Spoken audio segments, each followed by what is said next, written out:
If one more person says muted, you're banned. Ah, there you go, Tom. You're first. Who's next? Anyways, I feel like I'm too red. POV, you're Michael Utley. How do I fix this? Maybe just softer? That's a little better. Okay. Hi, everyone. Hello, hello, hello. What's up? Do you ship Quaxy? The sparks were apparent. Sparks were apparent. That's all I'll say on the matter. And obviously, I don't want to put any expectations, but man, a child between the two would be adorable. Just a genetic masterpiece. Are you heading to TwitchCon this weekend? I was trying to make it work, but I just don't think it's feasible.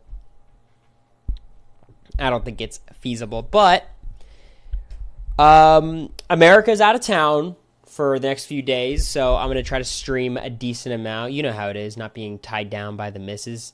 You get more time to be yourself, hang out with the boys. You guys are the boys. So, that's what's going to be going on. Should be a good time. Whoa, what's the problem? Is there an issue? Anonymous. Thank you for the 5 gifted subs. I appreciate you. Look at this. See, I love hanging with the boys. Yes, exactly, Matt and Doofus. You said it better than I ever could. Did you like the MJ take? If you ever DM me, I'm blocking you again, Nathan. You ever DM me about that shit? Absolutely not. But I appreciate Anonymous for the 5 gifted subs. Some familiar names there. I appreciate it. Potluck, bring your subs. I'll bring mine. Don't worry. By the end. All right, let's talk about some loose drama, I suppose, before we get into the actual stream. Look, I promised I would never be on Twitter again, but I just saw these 2 tweets back to back. Quinn, I see you weren't too happy with our last convo. Just like I said when you ran over to beg me for some champagne, we could never beef. Skull emoji. You're much better off riding the wave of other BB players. You're great at that. Love you, dog. Hashtag BB26. Hashtag superfan. Hashtag BB25. Hashtag obsessed. And then Quinn says, Jared, Cory is your dad. Says in the replies. Lila. Okay. So look, I'm not gonna condone you guys to go shit on people, but this is funny. This is a funny situation. I don't even know what to say. I didn't plan this one.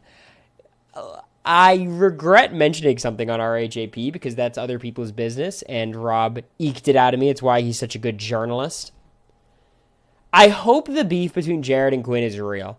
Obviously, it's not fake. They're not in, cahoots. But, I hope they really dislike each other. Not because I want people I know to, I'm not trying to sow chaos, but I think it's just funny.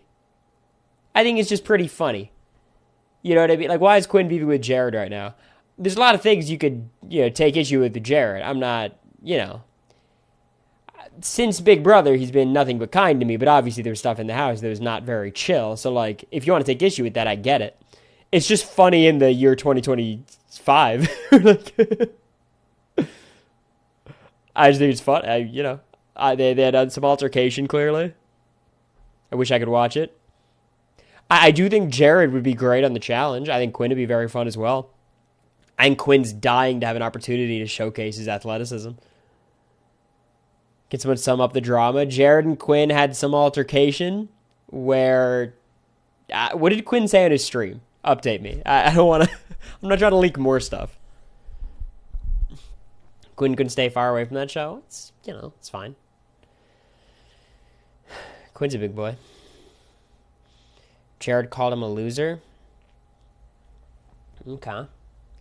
My instinct is Quinn talked shit about Jared on the feeds because that was his opinion on Jared. Jared heard, didn't like it. Then they had a talk. That's my understanding. Spoke about the drama yesterday. He said everything you can watch the VOD. I don't trust you saying everything, but I don't, there's not like a crazy amount of layers here. Only got on the show because he's a dork who watches the live feeds. Okay, that part's funny. And like, look, I think you could make a genuine argument that Jared bringing up feeds beef from over a year ago. Yeah, but there's a wrinkle to the beef now. They saw each other in person. So here's what I think about Jared. It's like, I low-key think Jared was good casting. You could definitely say like some of the misogyny and just like general behavior is like enough to make you bad casting by itself, regardless of anything else. But like, he was very additive to the season. There was a lot of crazy shit going on. It's not like he was dead weight on BB25. Like, he was a huge part of the story. Sometimes for good reasons, sometimes for bad. But obviously, criticizing someone else's method of being cast is insane when you're Jared. You know what I mean? And like, I think I have a little bit of a warrant to speak on this because I'm Cory, brother of Zachary. And like, obviously, me getting cast on Big Brother is very different from Jared getting cast in terms of like, damn, you're the relative of Survivor player, sign him up. You know what I mean? So I just think it's like, if you're Jared, criticize Quinn's HOHs. You know what I mean? And then Quinn could criticize your HOHs. It'll actually become a very interesting conversation. But when you criticize Quinn only getting cast because of X, Y, and Z, I think it's incredibly admirable how Quinn got cast. He got cast, the normal way. You know what I mean? Whereas you got cast the weird way, which a lot of people get cast the weird way, but, just, like, why are you going in that plan of attack? That's a weird one to me.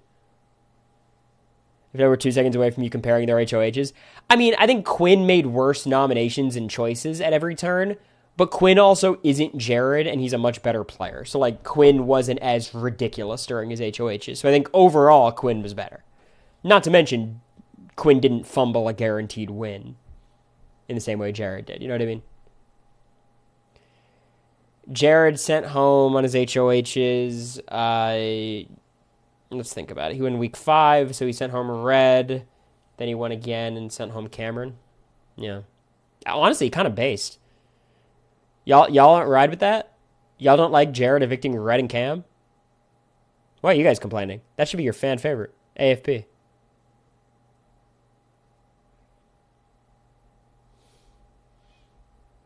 Quinn didn't talk down to women? Yes. But he did talk down to Jared, and some would say that's worse.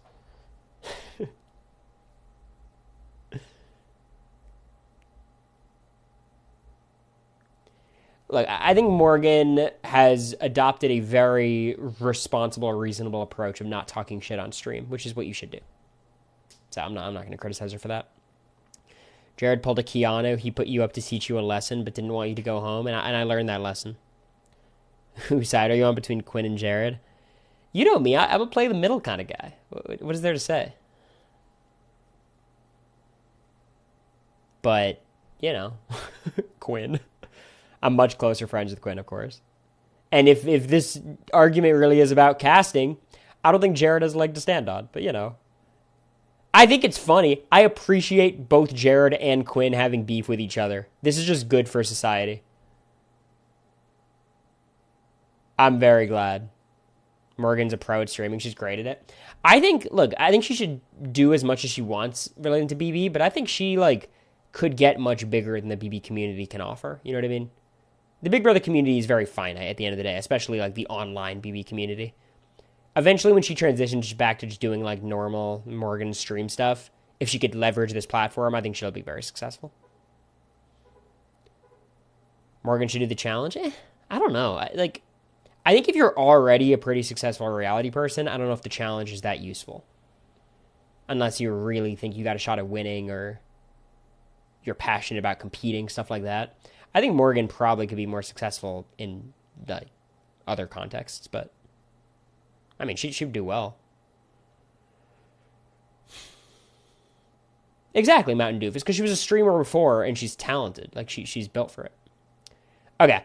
Is there anything else to say about Quinn and Jared? Is there anything else to say? Generally speaking, like, I'm fine with people talking shit on their platforms about other house guests, provided that you're willing to take the comeback. You're willing to take the backlash, which Quinn obviously was, so more power to him. I think it's fun. Her average numbers, I think she was like 100 viewers, which is really good for, like, not having a built-in platform like that. I came for the tea, missed it. Jared and Quinn are beefing. Go on Twitter. Did you know America is in LA? Surely you're not referring that question to me, right? Surely you're not asking me, hey bub.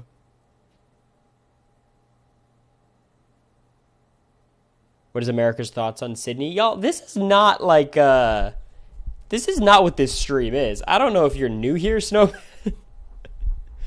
What do you think's going on here? Like, you think we're just going to go down the list of names? What are our thoughts on everyone? You're joking? Okay. Sure. We're talking about BB lore. Okay. This is going to be fun. All right, everyone. Who's ready? You went to high school with Sydney? Interesting. I think they're chill, as far as I know. Is the Kyler Murray era over? I don't know if it's started. Okay. So, let me do a little bit of this. Whoa. Big Brother Lore Masters. Sydney with an S. Oh. She's a homie. Met her once. She was great. Got it, Snowman. You watch any NBA? Not a preseason guy. Okay, Big Brother Lore Masters. We're doing a Brant Steele. Who's excited? Who's excited? What a time to be alive. How crazy is this? Now, the question is, what qualifies a Big Brother entity to be a lore master? Well, in recent years, we've had a lot of new characters pop up in the world of Big Brother. I suppose. Sorry, I'm trying to sort out some audio. All right, should be fine. Okay. Now, we have a cast of 16 people. Was it hard to get 16? Not really, because I was kind of liberal in terms of what I considered lore masters. Some obvious ones come to mind. I'm not going to reveal any of them. We're going to do a bit of a cast reveal. But, again, just ride the wave, okay? Don't get too lost in the details or nitpicky about what counts and what doesn't count. Just have a good time, okay? Got it? Thanks, Brie. Appreciate it. If they kiss before day 30, no one cares. We were after that. Not too much after, but after. All right. So, are you guys ready to see the first cast member? I mean, I don't have much of a prelude to this. I think we just kind of dive in, right? What is a lore master in general? I think you'll get the gist quite quickly. Let's just dive into the first person, okay?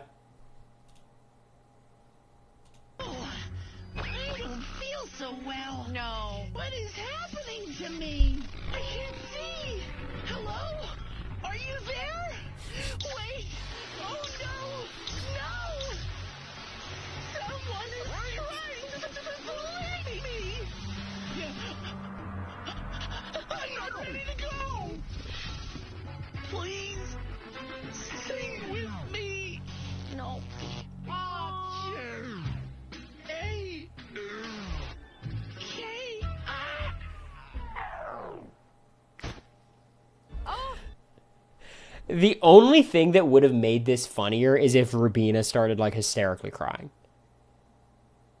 That would have been hilarious. But Janky is our first cast member. I think a ridiculously obvious member of this cast, right? Like, everyone knew this was going to happen the second the stream was announced, right?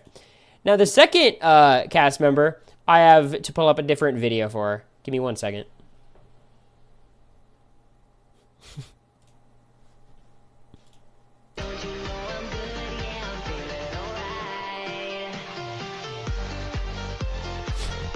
Ainsley's here! Whoa!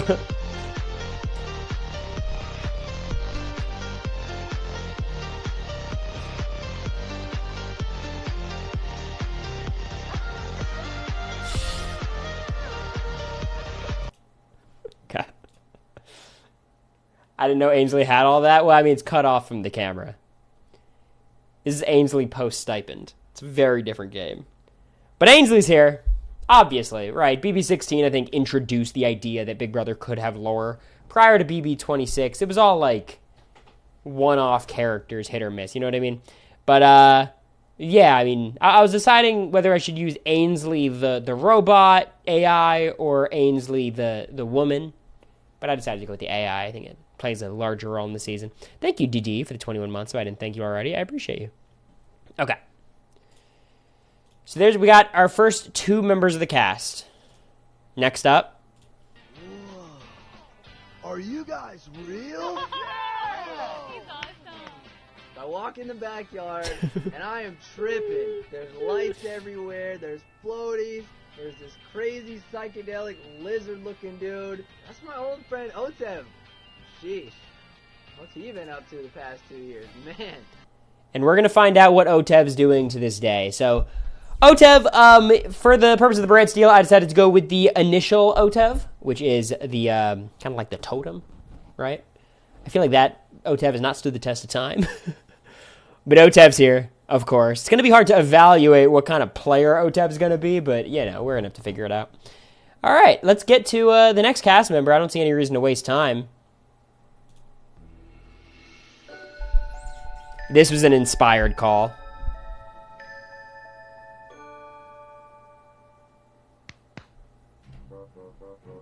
Good morning! Rise and shine, Brett!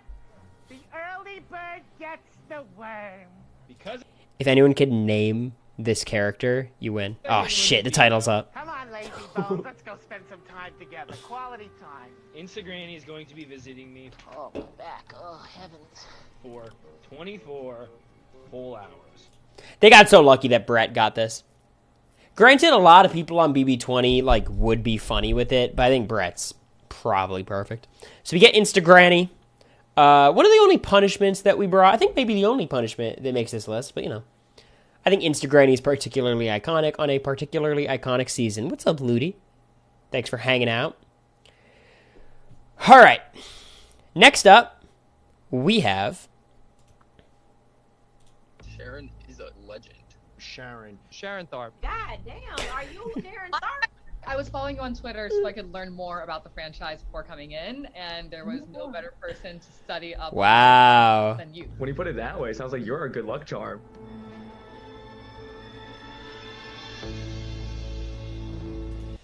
So we have Sharon Tharp, of course, who I think is definitely a Big Brother lore master. Not only is she one of the premier journalists covering Big Brother day in and day out, but also she has been rumored to be a house guest like 3 of the past 4 seasons. Who knows if she's ever actually been in the process? I would imagine not. But Sharon Tharp, BB28's going to come around. There'll be more rumors, so time to get excited about that. Would you ever stream with Demi? Of course, I love Demi. America and Demi have made a lot of content together. I think I have streamed with Demi, technically, one of Quinn's live streams. Taryn was rumored for 23 because he was moving. I would actively recommend Taryn not play Big Brother. Ultimately, I would say he should do it just because you'll regret saying no. But I'd be like, you have too much to lose. Not in terms of he's going to say something problematic. Not like that. But like if he goes there and just plays kind of poorly, it's very hard.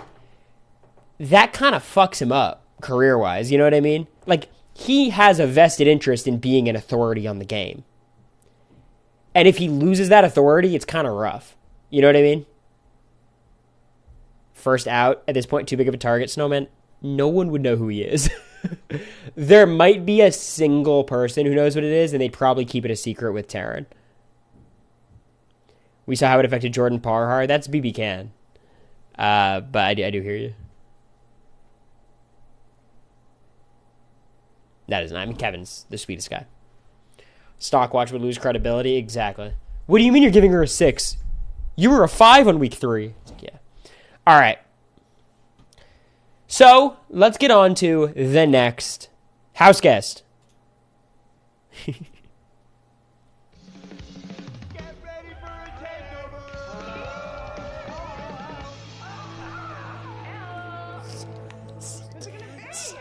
Who's it gonna be?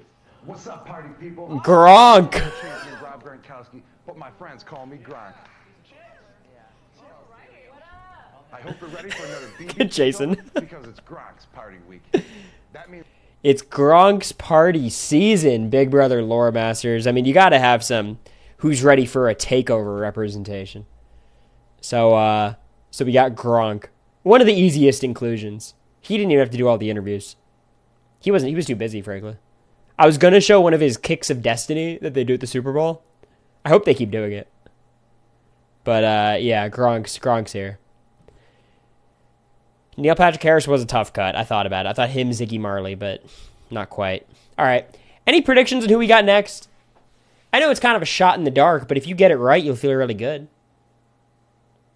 Might be reason enough to just throw a name out there. You know what I mean? Dumel? Huh? I hate Josh Dumel. The Nether Gorgon. Captain Kosher. Captain Kosher's a full-ass house guest. He does look like him, though. All right. Duh. Hello again, house guests. Come on. Are you enjoying yourselves? Yes.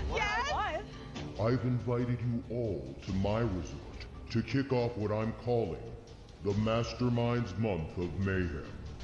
Mastermind Season of Mayhem. Obviously, the Mastermind has to be involved. Right, I will say, Mastermind's best move of the game, getting out Rachel. That was impressive. You got to give him credit for that. Rachel was running the season. You can't say the Mastermind doesn't have any strategic aptitude. So shout out to the Mastermind. The question is, will we be evaluating the Mastermind as Eric Stein or Frankie Grande or who's the third one? Jesse Goddard. The answer, I don't know. Why are you asking me these questions? Close the tab. Grow up. Anyways. Next up. Bowie Jane. Here's how my game works. In each round, I will be attacking different areas within the nether region. I may attack the shed, the garage, the 2 porches, the fountain, or the car. But before I attack, I will give you clues to which... How crazy is this that, like, they told us where to stand, and then, like, the place we have to run to would be, like, right here. So, like, Bowie Jane's like, well, shit. like, I'm over here. What if I had to go over here? So, yeah, the Nether Gorgon's on the cast. Look, BB25 doesn't have much in terms of lore. The Nether Gorgon's kind of all we got. Unless you want to consider, like, Frankie, Danielle, and Brittany lore. So we got the Nether Gorgon, who I think is one of the funniest enigmas in Big Brother history. We know so little about them, but they've seemed to pop up every now and then in these more recent seasons. Slasher really was just a better, more equitable version of the comp. Yeah, it still wasn't perfectly equitable, but it was better. But this was kind of cool, like having this big of a set. Like, it was pretty fun to play.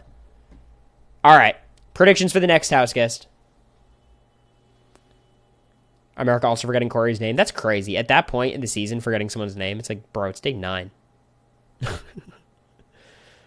Elf Jordan Lloyd. The Trampoline, Will Gotten All-Stars. I did consider including the pig. Next up, we have... Come on. Did you guys forget?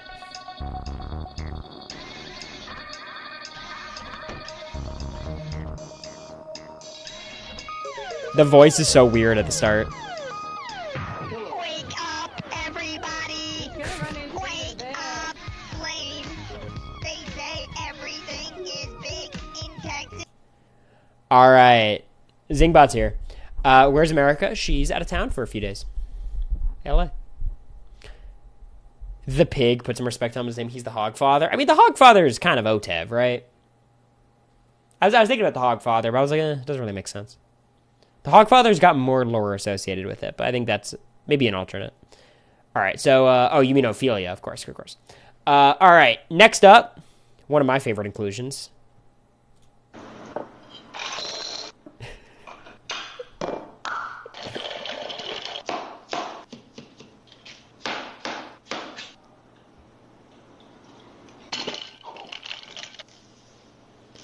All right, lore masters, what do you got?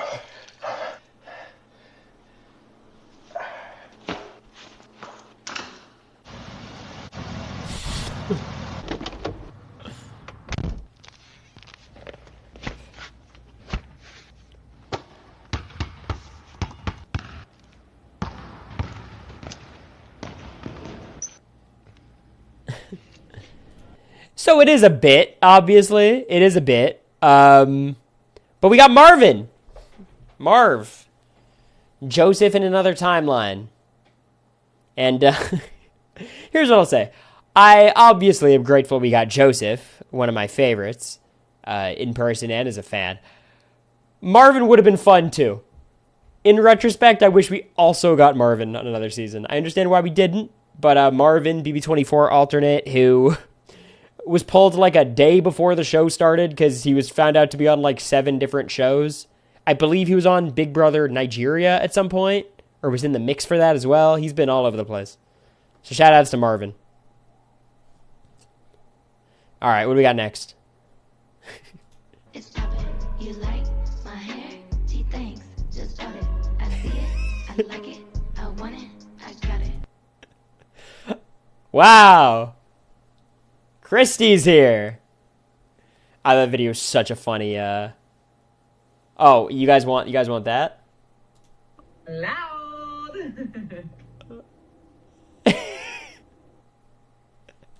Loud.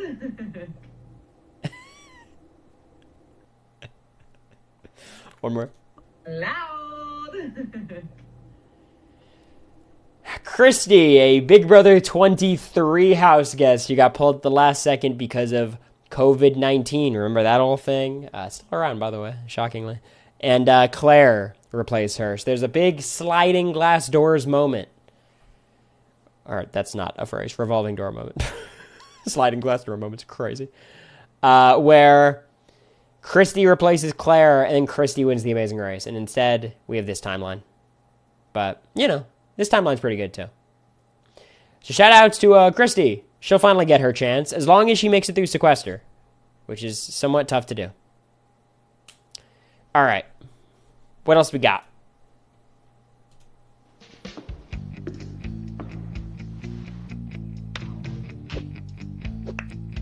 Crossover. Arissa Cox. Duh, you gotta have Arissa Cox.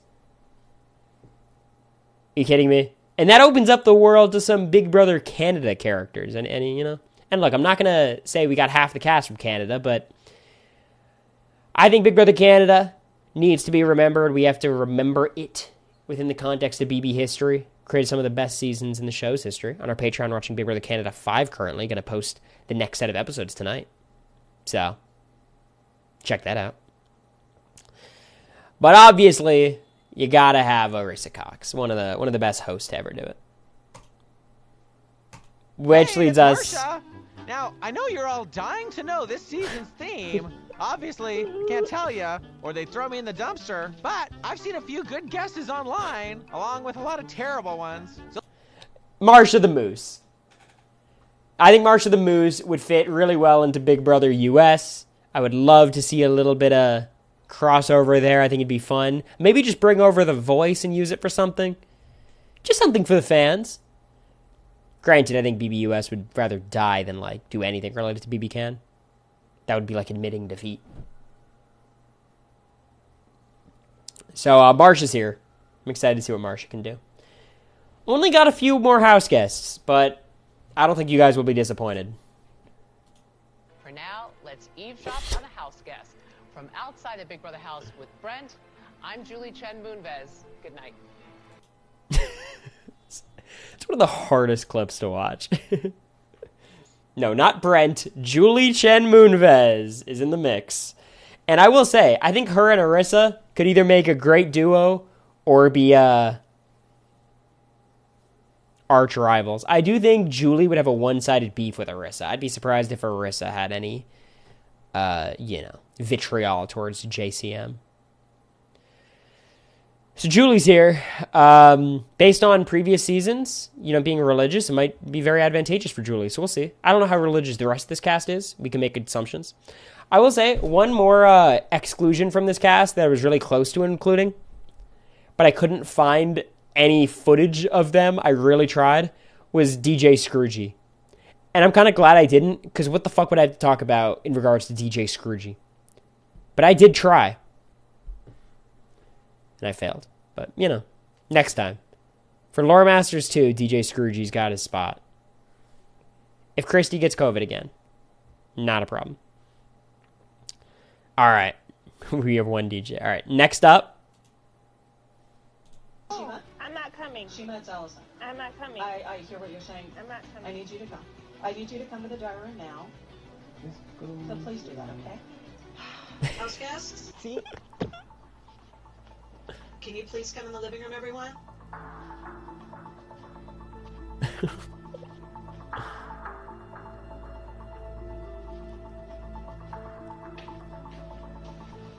This is too big.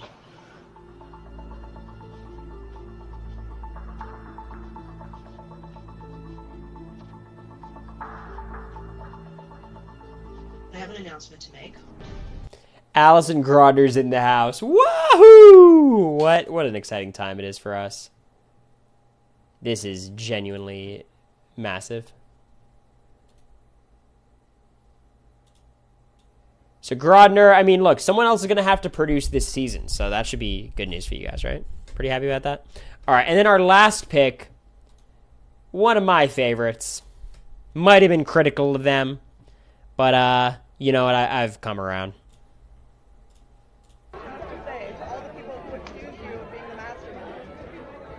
Frankly, I just appreciate that people thought I could hold two jobs at the same time.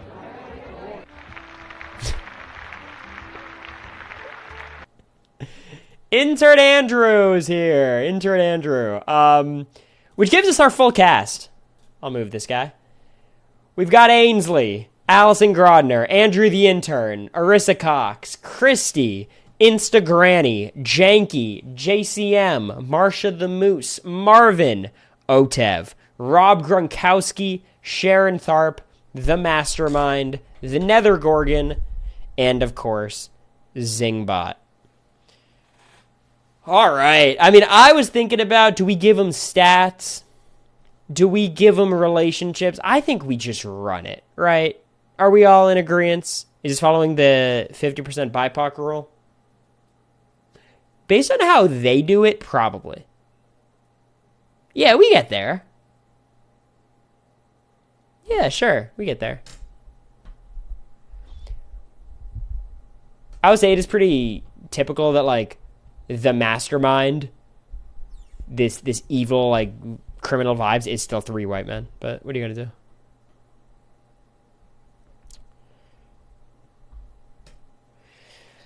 You want to randomize the stats? I think we keep the stats all even. Because it gives everyone a shot. Let's just do it. Let's do it. Winner picks in the chat. You only get one. You only get one. Context on Gronk being on here. It's like you don't even watch Big Brother. What are you doing in the stream? Do I even have to, seriously, you're wasting everyone's time here.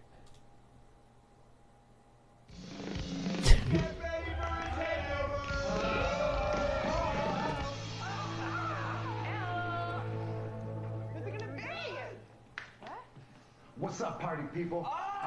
There you go. There you go. All right. So I see Sharon, I see Marsha, Gronk, Arissa, Janky. No Julie. No Julie truthers. Kind of surprising. We'll just let it rock. Let's go. All right. The first click is often the most important. What's the setup? We got Grodner and Sharon. That makes a lot of sense to me. The press being in touch with production, not surprising there. The Nether Gorgon. I mean, Allison concocted the Nether Gorgon personally. Marsha the Moose is surprising to me. Marsha the Moose is also snuck in this little thing with Marvin and Sharon, and then Marvin and Marsha. I like the Mar connection. They call themselves the Martians. Get that on a t-shirt. The Martians, Marsha, and Marvin. Then there's the Mastermind and Zingbot post-execution working together. I don't know if you guys are privy to the lore between the Mastermind and Zingbot, but one of them killed the other, at least temporarily. But I think right now you got to say Marsha the Moose is in the best position. I mean, Marsha's in the 4, in the 3, and the 2. Mastermind and Zingbot have a little bit of a Cory Mimi thing going, right? So it's all pretty straightforward so far. House guests will walk out in surfboards. Gronk finishes last. Had to throw it, right? Had to watch it. And we're at the top 3. Oh, boy. So Sharon and Grodner are working together. I would not be surprised if Julie's an early target. This might be big for Julie. Oh, boy. A Julie first HOH would be absolute cinema. We're going to reveal the winner. Wow. Wow. Julie Chen, after hosting for 27 seasons, pops up on season 28, wins first HOH. An endurance comp, no less. That's awesome. Julie's going to nominate Ainsley and Sharon. Wow. Julie does not like honest investigative journalism. She is not a fan of commentary. I don't blame her. I wouldn't be either. Not a girl's girl? Look, I'm anti-Ainsley, so I'm with that. Sharon draws the King of Zing. Ainsley gets the Mastermind. Julie Houseguest choices Gronk. I could actually see this happening. Julie and Gronk working together. They probably have met. Gronk does a ton of TV stuff. Obviously, Julie's very high up in the CBS hierarchy. I think that's possible. I can see there being something here. Maybe there's a faith-based connection here. Was it a faith-based decision? I'm not sure. The winner is Gronk. So Gronk and Julie really controlled this week. Doesn't use it. Otev's flipping the mattress on Gronk. It's fucked up. A banner flies over the backyard saying Arissa's not to be trusted. Andrew and Arissa's having a tough time. Gronk's trying to blame Janky for stuff. Dude, Gronk and Julie showmance? Are you kidding me? Gronk works for Fox and Julie CBS. Yeah, but you go to some, networking events. I love this Gronk and Julie showmance. Who saw this one coming? This is so cute. I'm Julie Chen Gronkowski. Love one another. That's awesome. All right. We're hoping Ainsley gets evicted, right? Ainsley. Sharon. Ainsley. All right. By a vote of 11-2, Ainsley has been evicted. All right. Sharon survives the first vote. Trial by fire. One of her favorite players, Kevin Jacobs, did the very same thing. He went on to win the season. But we enter week 2. Julie riding high after HOH win. Zingbot and the Mastermind. Uh-oh. Do you guys think the Mastermind did it again? I think it's possible. Mastermind just... Damn. Yeah. Well, maybe should have stuck with Zingbot. Gronk finishes 15th and 14th in the first 2 HOH comps. And it's between Arissa, the Nether Gorgon, and Zingbot. A whole new squad of people Based on what we saw, Orisa kind of needs this. But Zingbot gets it. Oh boy. Puts up Janky and Marvin. I think Zingbot targeting Janky makes a ton of sense. Janky. Zingbot is an absolute hater. Has been since day one. I don't think he wants another robot to come in and steal his shine. Marvin, maybe a good pawn, perhaps. And the winner, Sharon. Okay. She's coming into her own a little bit. Probably not going to use it. I wouldn't suspect. I forget Sharon and Marvin are in an alliance. Okay.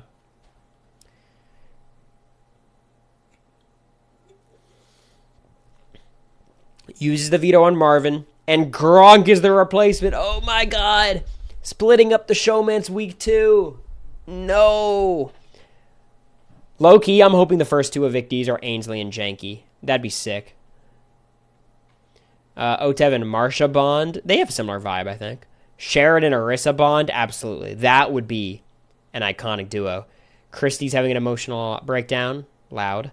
And Orisa and Janky fight. Orisa's great feed so far.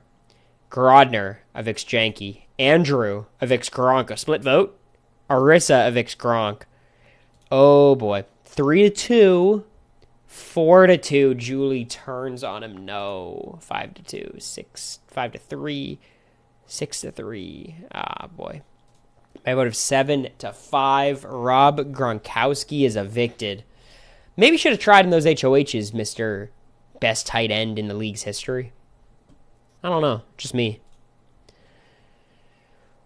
All right. We got the majority alliance. It is the Mastermind, Nether Gorgon, Marvin, Julie, Andrew, Christy, and Janky. These are all the votes to keep Janky, basically. This happens sometimes. Rallying around one house guest, all the votes form an alliance. This is kind of what we did with Felicia. Julie and Andrew makes a lot of sense to me. You got both alternates here. Mastermind and Nether Gorgon have a similar vibe. Kind of a hodgepodge group. Janky's probably holding them all together. But again, I mean, you got to say the best positioned person here by quite a large margin is Marvin. Marvin's connected to the Nether Gorgon twice, has Allison and Sharon, and the protection of another 6. I don't know. It's kind of hard to imagine how he gets evicted at this point. Not to mention he might win an HOH. Team Fun feeds Orisa. Orisa's one of the only people who I think would be willing to target Marvin. I don't know if she would do it. It seems like a bold move. Janky and Andrew. Interesting. Okay, well, it's 2 people in the majority alliance. You can't hate it. We've seen underdogs do much worse. Much, much worse. Instagranny's playing Julie. Orisa, house guest choices, Marsha the Moose. Is that not the most adorable thing you've ever seen? Are you kidding me? I'm going to cry on stream. This is beautiful. Oh, Canada playing over the wall. And Instagranny takes the veto. Doesn't use it. So one of the alliance is gone. Good for Orisa. Andrew invents a new game. Otev and the King of Zing Bond. I mean, the 2 iconic competitions. Janky attempts to blame and call the Mastermind for certain actions in the house and how the Mastermind deserves to leave. Imagine being the Mastermind and someone's accusing you of doing all this shit and you have to, like, wear that mask and have that voice and be like, no, it wasn't me. I feel like it would not be particularly believable. That's the price you pay when you put on the mask, I guess, right? And Zingbot's freaking out. All right. Janky on the block for the 2nd time in a row. Grodner evicts Andrew the intern. Wow. She scrapped BB unlocked. Christy evicts Janky. Andrew. Janky. Andrew, it's 3-3. Janky. Andrew, it's 4-4. Andrew. Janky, it's 5-5. It all comes down to the King of Zing. Janky, of course it is. 6-5. Andrew the intern sticks around. Wow. So season 26 is cooked. We got Janky, Ainsley, and Rob Gronkowski out. And the alliance has been weakened. It's only 6 now. It's still a lot. It's a lot to ask for someone else to win. I believe everyone but Instagranny's in the alliance. This would be huge. Oh, boy. Grodner's trying to stabilize right here. King of Zing and Christy. I believe Christy is in her alliance, unless I got these alliances wrong. Grodner's not in it. She's not in it. Okay. This is a classic case of the majority alliance. It's a lot of people, but no one could win shit. So Christy and Zingbot go up. The winner of the power of veto is Allison Grodner. It's a Grodner week. Production interference. Doesn't use it. And we get to the vote.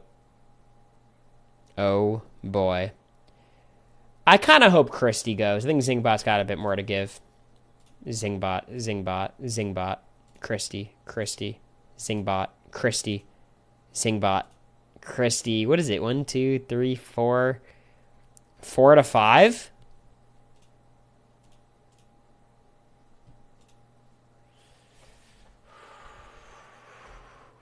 Oh, boy.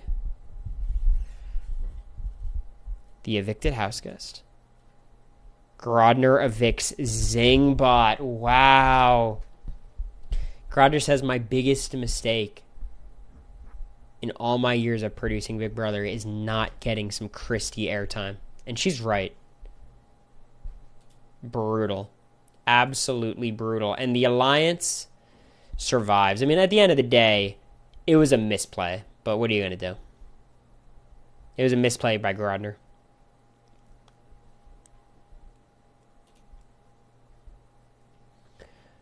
Okay.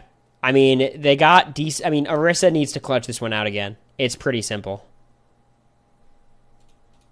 She's clutch beyond all mental faculties I could use. It's unbelievable, inconceivable. The clutch gene is activated. Thank you, Kristen, for the 22 months. I appreciate it. They're robophobic. It's fucked up. All right, Arissa. You got one of the alliance out last time. I think these are shit nominations. I'm going to be super honest. I think you did a terrible job. I mean, it's just, here's the thing, like, she probably thinks that Grodner is, like, in the power structure. But, you know, she's not. Marsha's playing. Andrew, House's choice is the Nether Gorgon. I mean, that would be an iconic duo. And the winner. Come on, Arissa. Pull this out. Is Marsha. That should be fine. I knew Arissa and Marsha had a fucking plan. I knew it. And now you're going to put someone else in the alliance on the block and continue whittling down the numbers. And all of a sudden, the 7 to 4 disadvantage is going to be a 5 to 4 disadvantage. Let's see it. The Nether Gorgon. Absolutely. Excellent move. Grodner makes an inappropriate comment. Breaks Otev's item. Trying to improve. Grodner's busy. All right. Can Andrew survive a second vote? Andrew. Gorgon. Andrew, the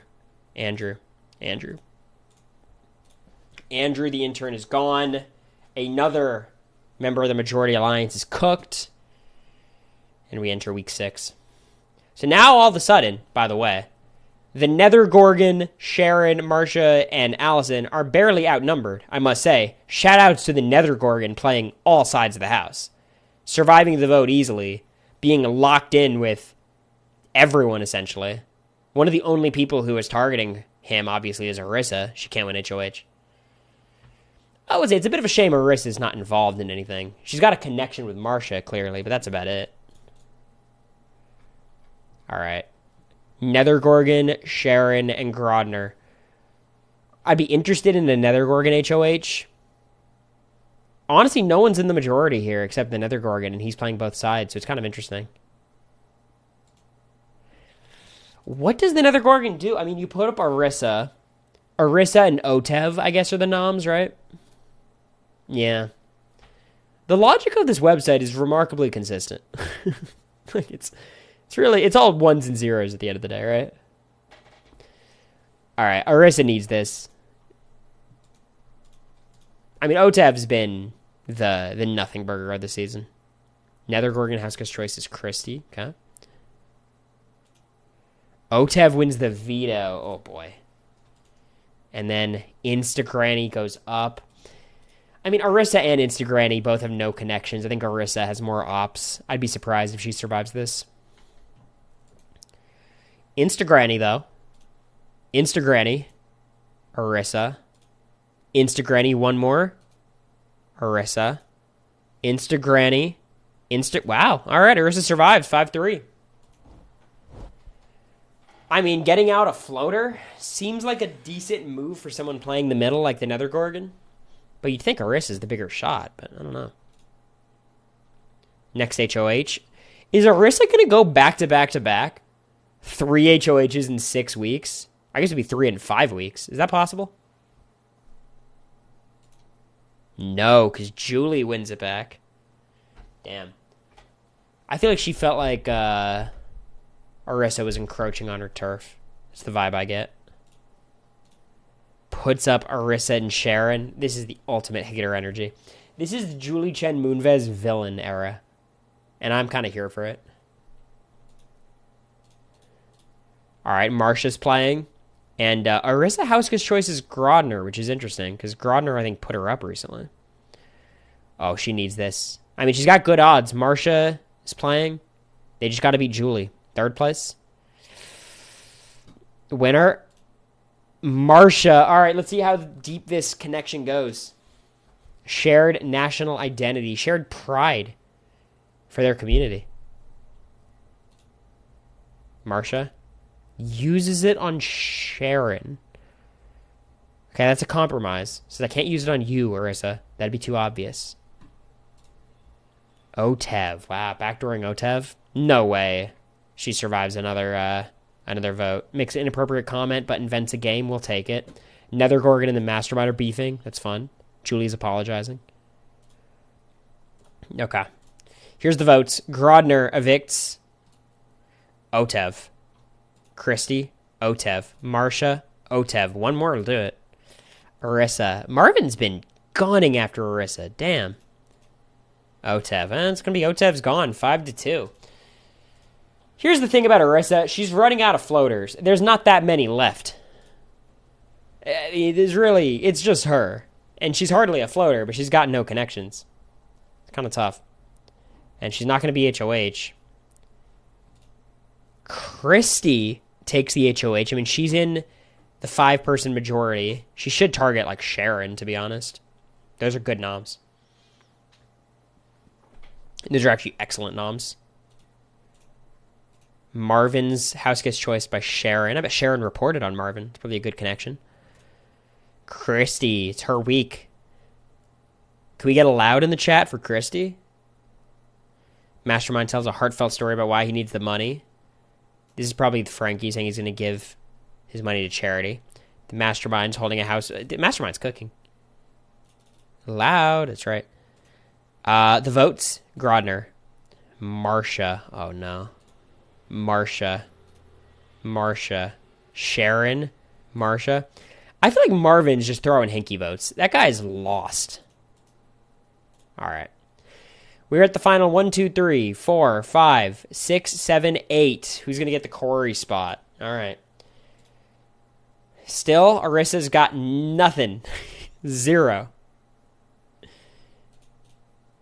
The Nether Gorgon takes another HOH. I mean, Arissa's the target, pretty clearly. And then has to put up the Mastermind. So he had to choose one of his 2 alliances. And he chooses the Sharon side. Interesting. Nether Gorgon, Houseguest choice is Christy. Interesting. And wins the power of veto. Uses it on the Mastermind. Okay, there's a bigger plan at play. Christy is the replacement. So he's clearly picked the Marsha the Moose side of the house, even though Marsha's gone, which is kind of curious to me. But I guess at this point of the game, it's time to start whittling down your own numbers. I think this is where we bid Arissa adieu. Shoutouts to Arissa, giving us a fun ride. Probably. Okay. The Mastermind's in an alliance with Christy, unfortunately. Shoutouts. By a vote of 3-2, Arissa is evicted. All of a sudden, there are no floaters. The second juror curse. Sharon and Marvin dissolve, which I think is pretty devastating for Sharon. That was kind of her ace in the hole. So it's a group of 5 versus a group of 3. Nether Gorgons in both. So right now, I think you got to think the Nether Gorgon's the favorite. Marvin takes HOH. And immediately after breaking his final 2 with Sharon, puts her on the block next to Allison. Damn. I think Marvin and Christy might alternate their way to the end. Sharon saves herself. Is Sharon the new Robbed Goddess? Is that who we're rooting for? Is this Team Fun Feeds Sharon Tharp veto?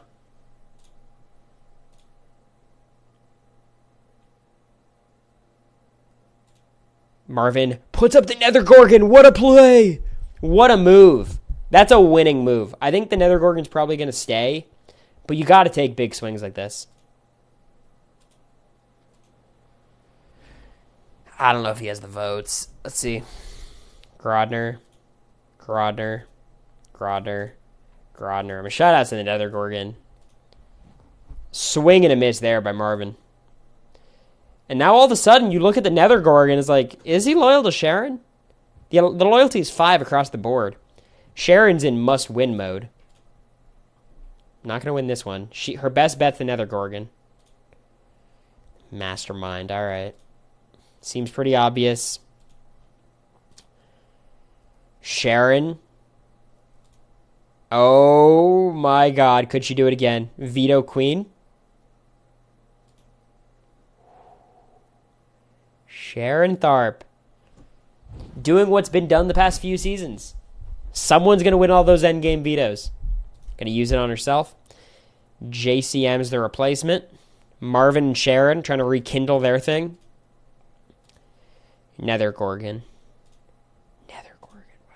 There was a time in the season where it felt like Nether Gorgon was steamrolling. There's going to be a season 16-esque ride. A boring journey. But eventually you got to pick a side, and he decided to play the middle way too long. This is what you get for turning on your people that early. Which leaves us at the final 5. And Christy and the Mastermind formalize their final 2. Okay. Christy's played a good game here. Julie seems like a bit of a, a Bowie Jane or a Cam Sullivan Brown. Just kind of in the end game. I don't know how much win equity there is. There also is the question of, what if Julie just gets to the end? Does she get the votes no matter what? I'm not sure. Yeah, it's a tough one. HOH. Christy's not going to win it. Julie gets the HOH. Sharon's going to be the target, surely. Sharon needs the veto. She's needed the veto the whole time. She's top 3. Surely, right? Surely Sharon Tharp doesn't win a 3rd veto when she needs it in a row. Right?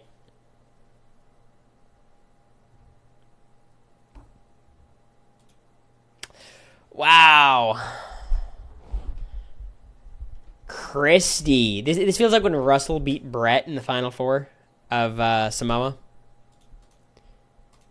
And the Mastermind is the replacement. I think it's almost inconceivable that Sharon stays here, but what a good run.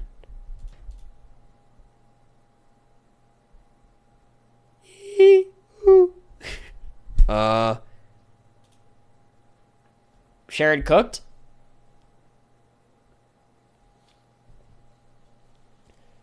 Sharon cooked. I don't know what to say. Christy votes out her final 2. I guess Christy's locked in with Marvin. I don't know.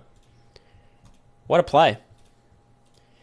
Now Sharon finds herself in the final 4 with the alternates and Julie. 3 POVs. Julie's got 3 HOHs. It's a pretty good final 4. And the alliance dissolves. Every man for themselves. All right. Marvin gets HOH. Noms don't matter, but it does keep Sharon off the block for what it's worth. They've been friends all game. Julie gets the veto, so Julie's going to get the ultimate say. I think you got to evict Christy, right? I think Christy's the alpha threat. But Sharon and Marvin have such a friendship. I don't know. It's a tough call. I think I vote out Christy and just try to win the final 3.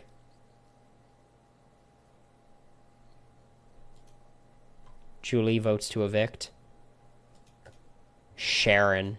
I mean, Julie's been gunning after Sharon all game.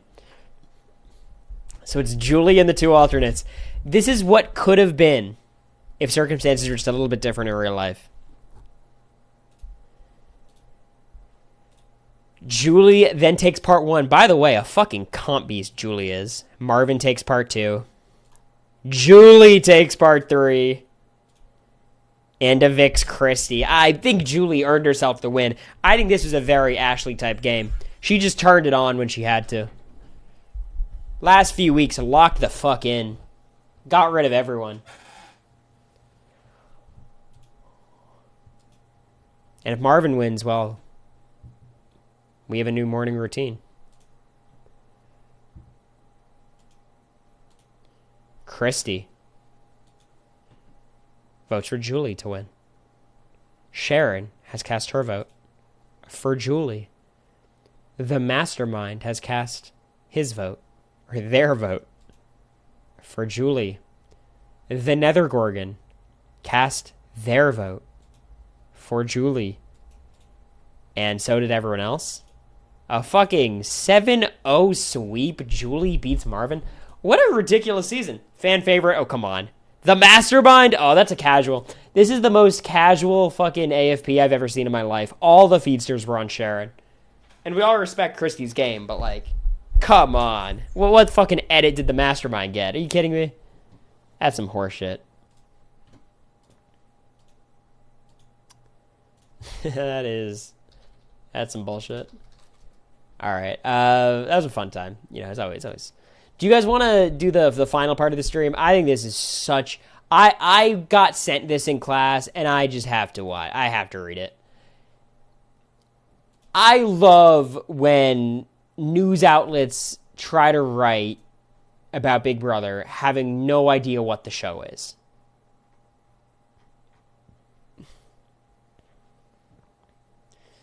So let's just dive into this, okay? It's about Big Brother 25. It's kind of game related, so I don't want you guys, you know, if that's not your cup of tea, go for it. I just think this is very funny. All 17 BB25 house guest gameplay ranked, parentheses, you won't believe who's on top. And let me tell you, they're correct. You genuinely won't believe it. And I'm coming into this with an open mind. If they have some good arguments, I only skimmed this. If they have some good arguments, I'm willing to be convinced, willing to be persuaded. So, does anyone have a prediction for number 17? Who's the worst strategic house guest from Big Brother 25? It should be quite obvious. Look, they snapped on this one thing. It is the one and only Luke Valentine. Although he was only in the BB house for the first few days of the game, Luke was still a part of the BB25 cast and came in with some sort of strategy for his game. Luke had created multiple alliances on his first few days in the house. I think he only created one. And it appeared he was trying to establish social connections instead of trying to be physical in his gameplay. I don't know if I'd give him that. He was expelled for using a racial slur. That did happen. Yeah, again, not much to say about Luke. I don't think if he was not expelled, he would have made it very far. I don't think so.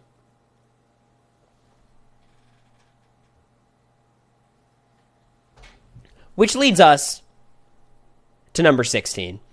Because now the possibilities have opened up. There's a lot of players who I think are worthy of being the 16th best strategist in BB25.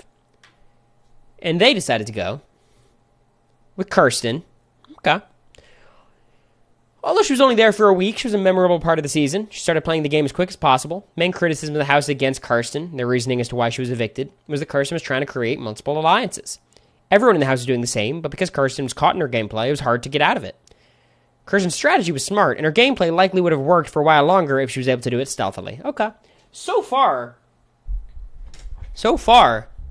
that's pretty reasonable. This article is kind of doing fine. I don't think Kirsten's like the worst strategist of all time, but like, you know, for what we have, I think 16 is pretty reasonable. No, I'm with you, Moose. Okay. What do you think for number 15?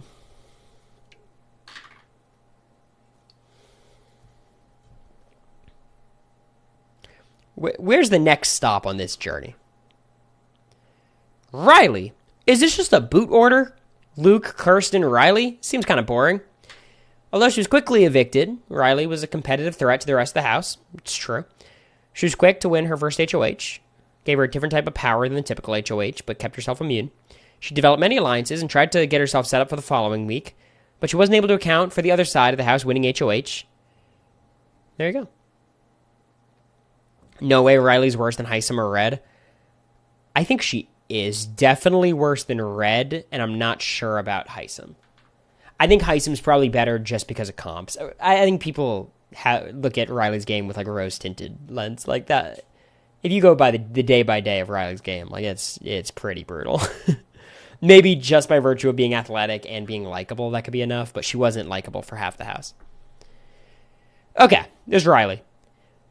So far, so good. You know, obviously you might quibble with the exact placements, but you know, so far we feel fine, right? Number 14, we have Bowie Jane. All right, well, I disagree with this on the surface, but let's let them cook. Let's see what they got. Maybe they have a good case. Bowie Jane made it further in the game than some typical floaters, but her gameplay style was a classic BB floater game nonetheless. She followed the power structure in the house and tried to play as loyal to them as possible, moving week to week to keep herself safe. While Bowie was pulled into several alliances throughout the game, her only true allegiance was to Jag and Matt, which made it easy for her to skate by in the second half of the game. While she was in power for some of the most important moves of the game, Bowie was never actually in control, which is exactly what she wanted. I don't think this summary is crazy. I think it undersells her game a bit. I just think that description is not the 14th best house guest.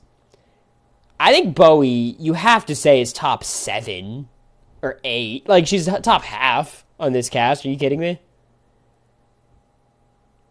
Why does Matt get a last name, but Jag doesn't? You said that wrong, too. So maybe it was one of those things, just a clerical error. If you make 3rd, you can't be 14th. I disagree with that. I think Derek Frazier was, like, about 14th. Maybe 15th. Better than Frenchie, probably, but that's it. Yeah, no, I definitely think Big D got 2nd, and he was probably... So, you know, I think this is crazy, putting Bowie at 14, but let's let them cook. Let's see where else they go. Red Utley, okay. Was a player who didn't have too much time to establish a game in the house, but what we've seen made it seem like Red could play both socially and competitively. Winning a power veto comp is good. Physical ability to play the game, a strategy to align with Cameron made him a bigger threat, that's true. Tried to align with Seriflish and Izzy. Their allegiance wasn't towards him. Okay. This person's been pretty clocked in. So far, everything's fine. It's just the Bowie ranking throws me off a bit. That's all. But I'll let them cook. At number 12, Mimi. Some of these rankings aren't even that crazy, but then you have to consider which house guests have not been ranked yet. And you're like, Mimi's worse than that person? Like, here's the thing. I think I'm more vocally critical of Mimi's game than I even should be. Like, we get it at this point. She's better than a lot of the people ranked above her. I don't even think that's close. I mean, they said she had all the makings of a great player. She wasn't successful when she was in the house. She stayed loyal to her Brown Sugar Babes alliance. Great at navigating conversation. Okay. She was too quiet and too hands-off. She won a comp and made it, after winning a competition and making it clear she wasn't as unskilled as it appeared. Okay. Close. She didn't win a comp, but that was close. I wonder with like an article like this, you send it to your editor, like obviously they don't know. Like they have no idea about this kind of thing.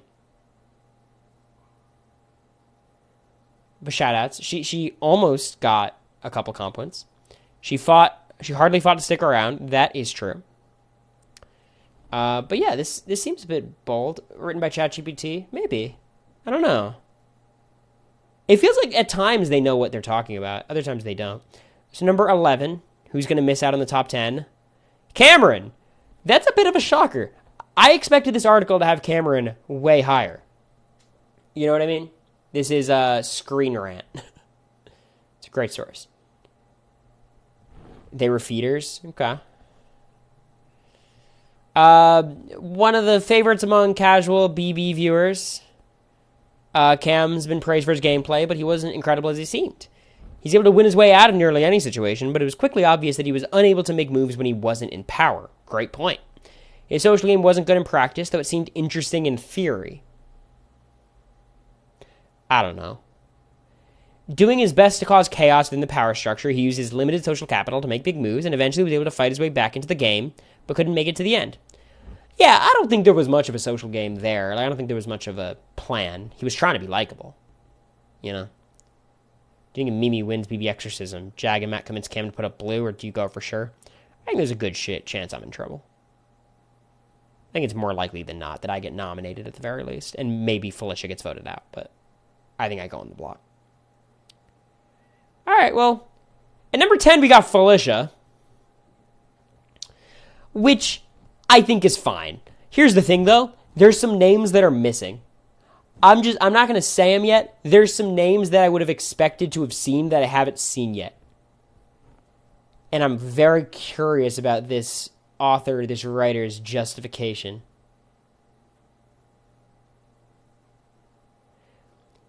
There's just a couple people who I would expect, you know. I should have read their paragraph by now, but I haven't. Felicia was one of the most outspoken house guests, absolutely. Place in the game has always been interesting. She was with Serene Felicia. She worked with Izzy. She made moves that seemed sloppy and uncontrolled by Big Brother viewers, but it did ultimately work for a long period of time. I wouldn't say it worked, but, she stayed in. Okay. Now, number 9. Surely we see some of these names that we've been expecting to see, right? Exactly, Pratt. Surely, right? All right. Heisem comes in at number 9. Almost top half. I'm curious how they justify this. I'm curious. He's a tremendous player, both physically and socially. Okay, this is our point of deviance. This is where we deviate. Or point of deviation, not deviance. Deviance is a different thing. We'll get to our point of deviance soon. His strategic game needed some work. Winning the HOH, he built his initial alliance. After winning 3 comps in a row, it was clear he was a comp threat, and they turned against him. Yeah, I just think the social threat is kind of the problem here. But, I think Heisem was really good socially with some people. I don't even know if that's true. Heisem was pretty bad socially. I think he was better strategically than he was socially. Like, he knew how to set up an alliance and, like, what an alliance was supposed to do. 9th is pretty crazy, though. I don't know if I can get there, but top 3 players I'd want to see play again. We'll give it that. Okay, 8, you have Blue. I don't know where to rank Blue. I mean, she's probably, like, how do you rank Blue versus Mimi? You know what I mean? Like, I think Mimi's better, but I think I prefer Blue's style of gameplay more, but, like, I don't know. I think 8th is fine. I probably would rank her a little lower, but I still think Blue's, like, better than Felicia. Maybe better than Mimi. It's okay. I think 8's fine. 7, Matt. And now this is where I started getting confused reading this article. This is where I'm like, oh, where are we going? Who let this person cook? All right. And look, I'm not here to talk up Matt's game. I think I'm lower on his game than most. Just Matt being 7 is like, okay, how does this work? He's real for this? I guess so. My favorite podcaster. I'm sorry. So, Quinn, what's going on? Go on, you have the floor. What's going on here? You have anything to say for yourself? Why are you attacking my friend?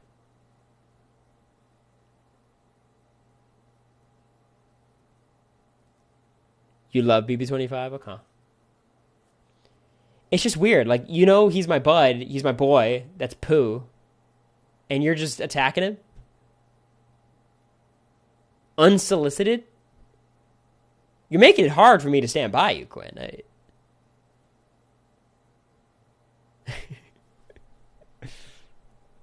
Anywho. Matt Klotz is at 7. You should do this for your season, Quinn. I feel like they have to have some diabolical rankings here as well.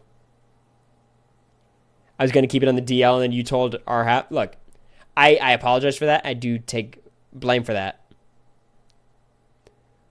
Your stream yesterday, the responsibility and the blame has fallen on you. Was this your first time streaming after your trip, I guess? Because that would make some sense, actually.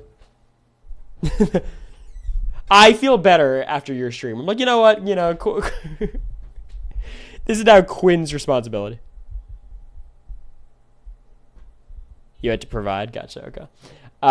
Matt's gameplay was overhyped in the house and by Big Brother viewers. Damn. He's seen as a competitive threat, even though he didn't win many competitions. Damn. Sorry, I'll show.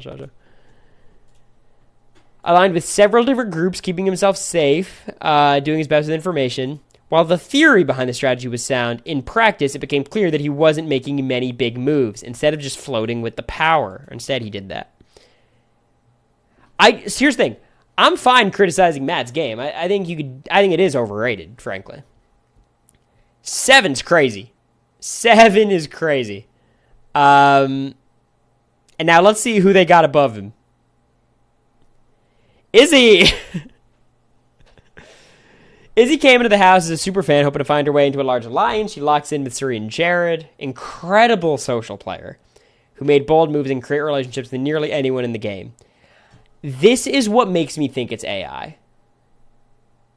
Because, say what you will about Izzy, I don't think her social game is terrible. I think she's really good at connecting with a lot of people.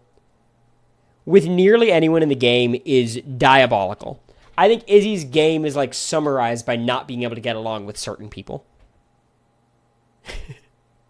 How is Jared still there? It's a good question. It's a good question. So yeah, I don't know. I think Izzy being 6th isn't even, the craziest take. There's not that many good players on any given season, but I think 6th feels a bit high, right? Do you rank Izzy above Bowie? That's probably, just a preference thing. But okay, Izzy's at 6. Number 5 is Jared. Okay. Jared slipping to 5 is genuinely diabolical. I can't understand this one. I think Jared, for what it's worth, is better than Cameron, but he should be 11th. 10th, 11th, or 12th.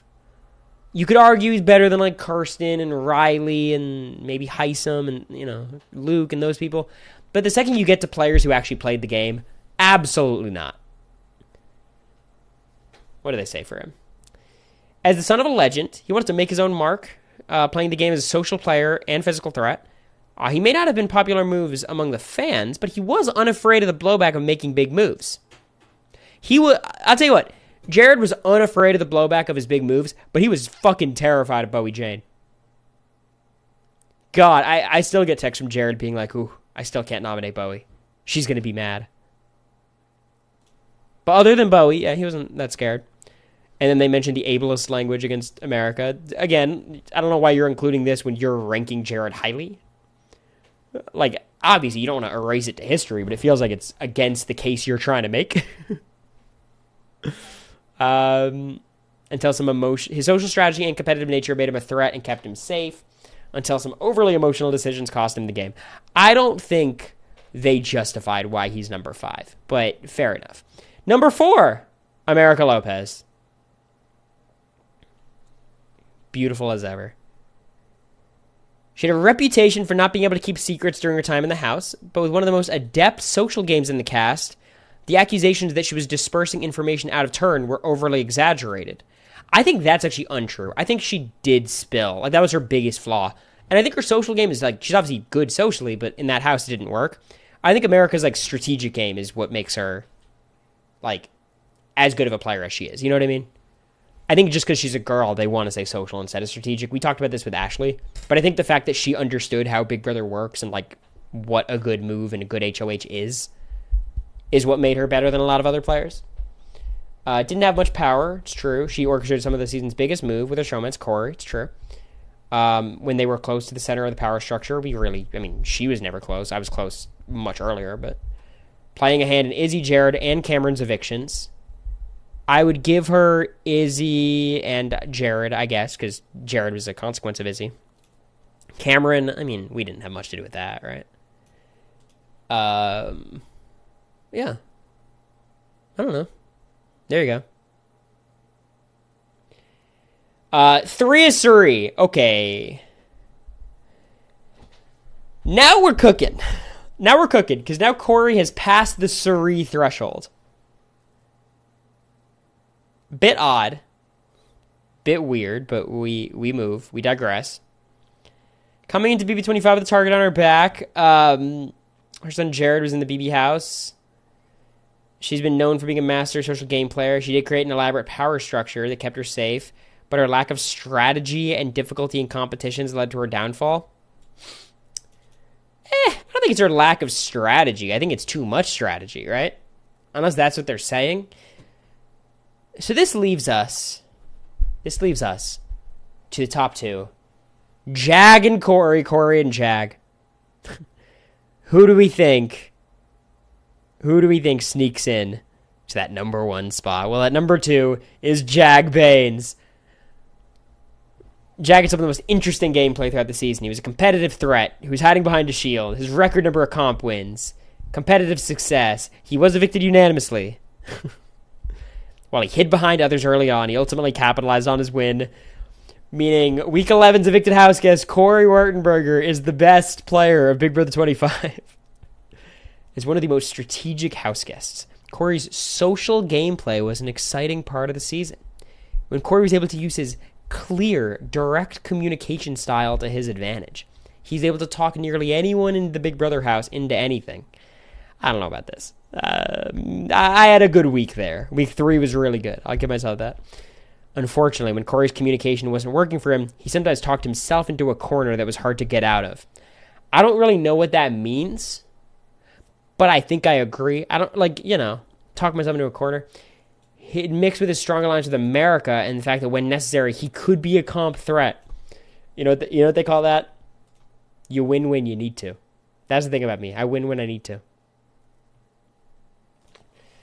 Made Cory an asset, but a huge threat at the same time. His gameplay was flawed, but some of the best. I apologize, y'all. I don't like clickbaiting my streams. This is actually the best article in Big Brother history. Number 1 over Jag and Suri. Matt's at 7. Jared's at 5. Heisem's at 9. What an article. Now, I've been told that there's a cash prize associated with being ranked first in this article. I don't know the details. But if you're in the chat, whoever wrote this, just DMs, wherever you want to hit me up. Wherever you'd like. Win when I needed to and didn't win the veto to save himself. I was set up beautifully that week. I was going to steamroll to the end until America spoke to Blue. I didn't need that win at all. I got unlucky. I was playing perfectly. Do you guys even read the article? I feel like I'm talking to crazy people.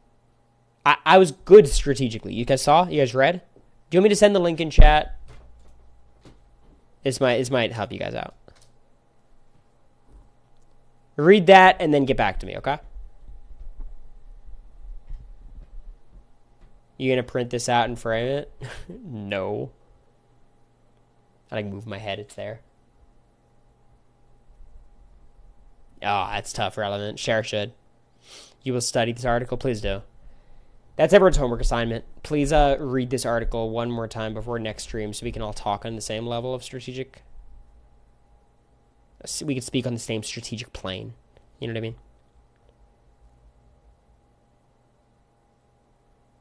Street saying your eviction was production interference. Sorry, dude. Low-key, double veto. Kind of bullshit. I didn't see a timer for timing JAG's Superhero Training Academy.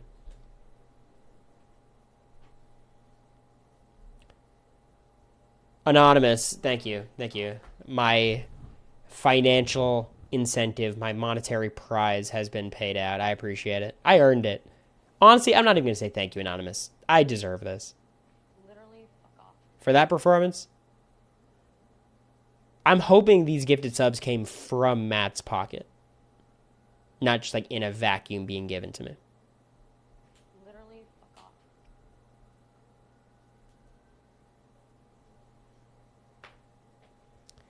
But I appreciate it, Anonymous. Regardless, thank you. Anonymous' share. Yeah, I hope so. All right, whoever started that poll, relax.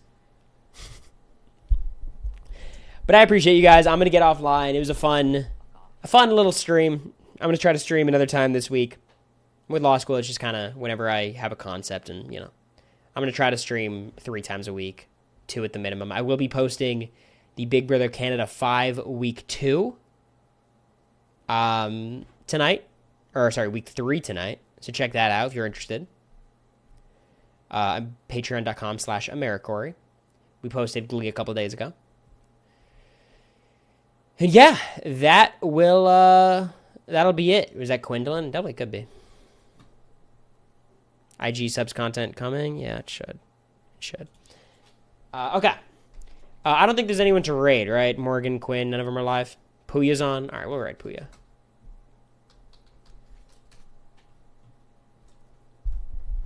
Tell Puya I say hi. Send him some love. Some less than 2s.